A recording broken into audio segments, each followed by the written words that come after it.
Can you imagine it? Mexico, facing the Pacific Ocean, is one of the country's main international trade hubs. At the center of this system is Port of Manzanillo, the nation's largest gateway for maritime trade, handling roughly 40% of Mexico's container traffic. Yet something strange has begun happening at this vast seaport. Nearly 900 containers have been abandoned, a figure that is about 300% higher than the year before.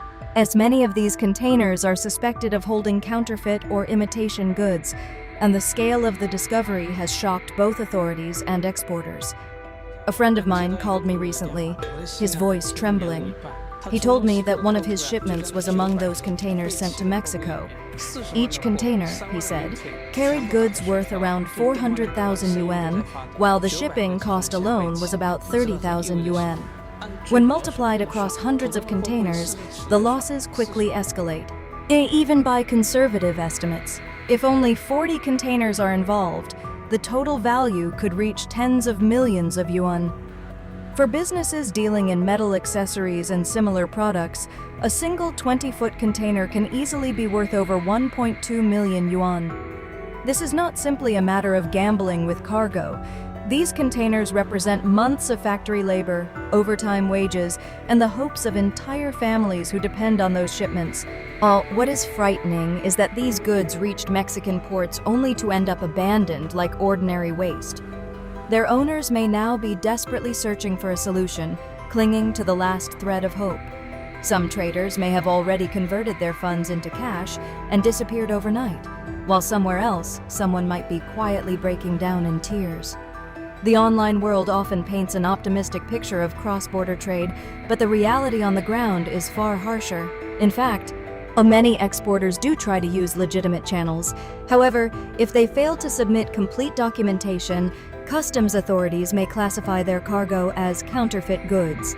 Once flagged, the contents of a container can be inspected in detail, and even small inconsistencies between paperwork and cargo can trigger serious consequences. Some online commentators initially dismissed the reports as fake news, but violations of intellectual property rights or product certification rules can indeed bring severe penalties. There is also a controversial practice sometimes referred to as the gray customs broker. These intermediaries promise to lower costs by bypassing parts of the normal import process. Mexico's tariff structure can be relatively high for certain goods, and some traders try to avoid those costs through unofficial channels. When these gray operations expand across the market, confusion and legal risk grow rapidly. The result has been thousands of containers stacked at Mexican ports. Inside them are perfumes, cosmetics, handbags, sneakers, tools, tires, and textiles, many suspected of being counterfeit. Mexican authorities, including officials from the National Tax Administration, have begun strict enforcement measures that leave little room for compromise. As investigators dig deeper, more details have emerged. In many cases, shipping invoices and packing lists contain widespread discrepancies. Overseas distributors sometimes fail to declare complete product information, creating major risks during customs inspections. False statements in documentation only worsen the situation, leaving importers exposed to heavy fines and lawsuits. Faced with these penalties, some importers simply abandon their cargo to limit further losses. Mexico's customs system has also become far more technologically advanced.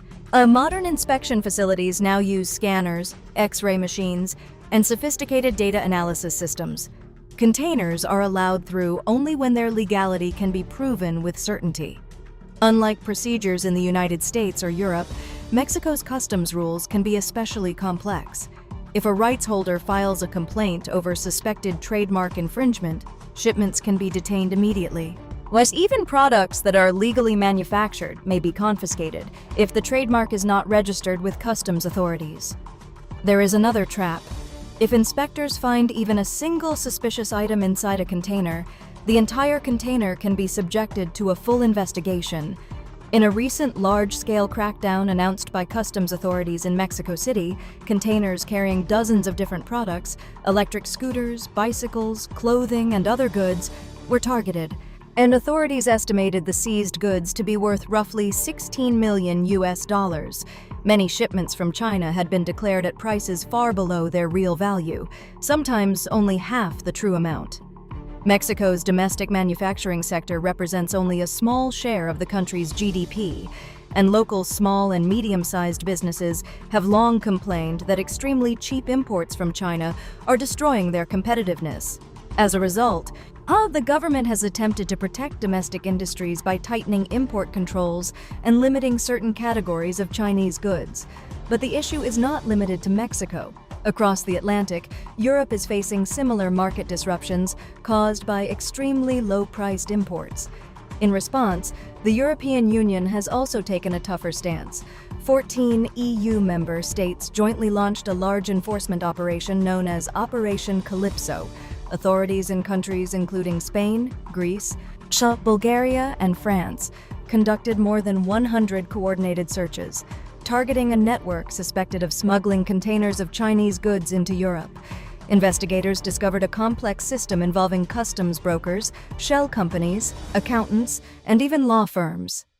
At the cargo terminals of Port of Rotterdam and the container yards of Port of Piraeus, alerts were issued as suspicious shipments were traced. Enforcement teams seized about 5.8 million euros in cash and confiscated more than 7,000 electric bicycles and scooters.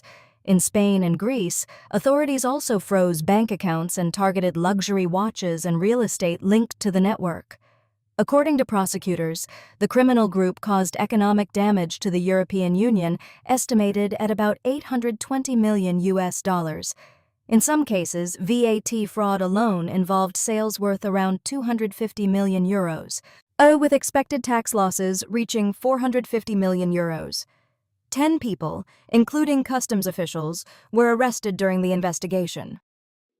The operation revealed a massive network controlled by Chinese organizers. They managed the import and distribution of goods from China into the EU while systematically laundering profits back to China and evading both income tax and value-added tax.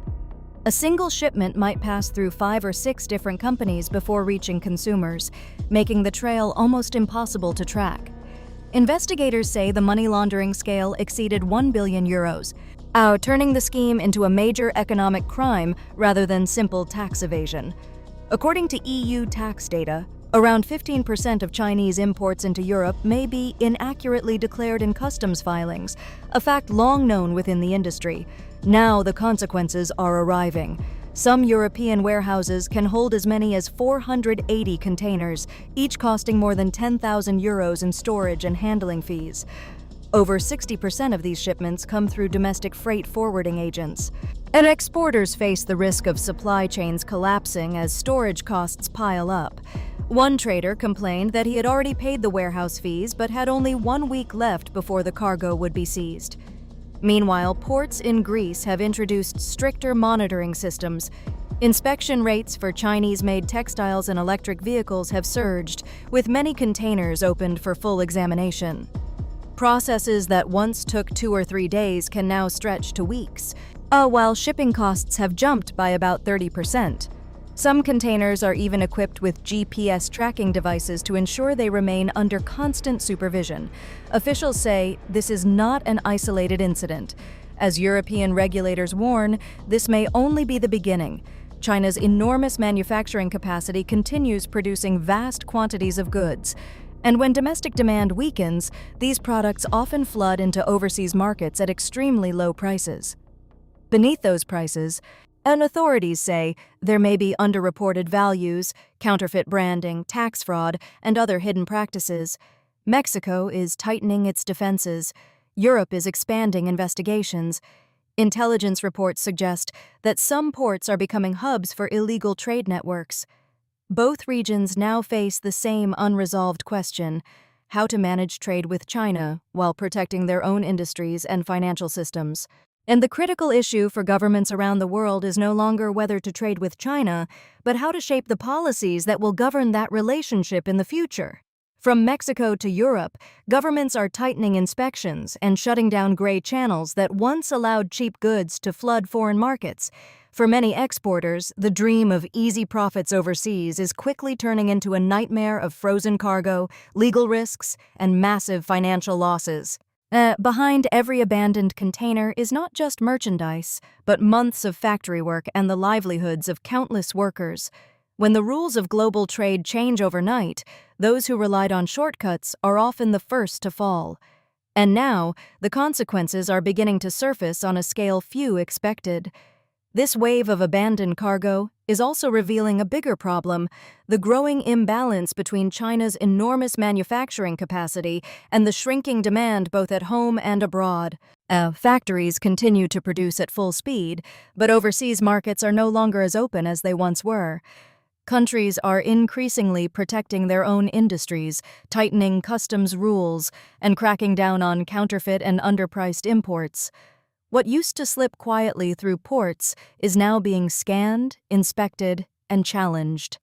The era of unchecked export expansion may be ending, replaced by a far harsher reality where every shipment must survive intense scrutiny. And the question now is not just about a few hundred containers in Mexico or Europe. The real question is how long this fragile export model can survive if more countries begin closing the door. And if that happens, the shockwaves could reach far beyond the docks and warehouses, reshaping the entire global supply chain.